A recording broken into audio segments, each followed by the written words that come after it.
అందరికీ praise the lord అండి. ఈరోజు మనము ఒక చిన్న స్టోరీని తెలుసుకుందాము. మన జీవితంలో మనకి జాబ్ లేనప్పుడు, మన దగ్గర డబ్బు లేనప్పుడు, మన దగ్గర స్నేహితులు లేనప్పుడు, మన దగ్గర అసలు ఎవరు మనల్ని ప్రేమించేవారు లేనప్పుడు, మన జీవితంలో మనం మొదటి స్థానం ఎవరికి ఇస్తాం? ఖచ్చితంగా దేవుడికే ఇస్తాము. ఈ ఉన్న పరిస్థితులను బట్టి మనం దేవుడికి మొరపెడుతూ ఉంటాం, దేవా వీటన్నిటిలో నుంచి నన్ను విడుదల కలిగించు అని. కానీ మన మొరను విన్న దేవుడు ఏం చేస్తాడంటే వాటన్నిటిలో నుంచి విడుదల కలిగించి మనకి చిన్న చిన్నగా జాబ్ ఇస్తాడు, దాంట్లో మనకి సమృద్ధిని ఇస్తాడు. కానీ ఆ తర్వాత మనకి జాబ్ వచ్చిన తర్వాత, సమృద్ధి వచ్చిన తర్వాత మన ఆలోచనలు అనేవి ఏ విధంగా ఉంటున్నాయి?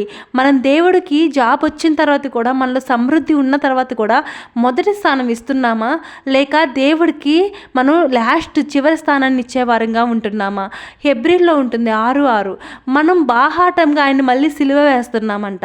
ఎందుకు ఈ మాట ఇక్కడ రాయబడింది అంటే, మనము దేవుణ్ణి సిలువలో ఒక్కసారే మనకి ఆగిపోయాడు అని చెప్పేసి మనం అనుకుంటూ ఉంటాం. కాదు, మనం చేసే పనులు, మనం దేవుడికి ఇచ్చే స్థానము, మనం మాట్లాడే మాటలు, మన హృదయంలో దేవుడి కంటే ఎవరిని ఎక్కువగా ఇష్టపడుతున్నామో అవన్నిటి ద్వారా దేవుడిని మనము సిలువ వేస్తున్నామంట.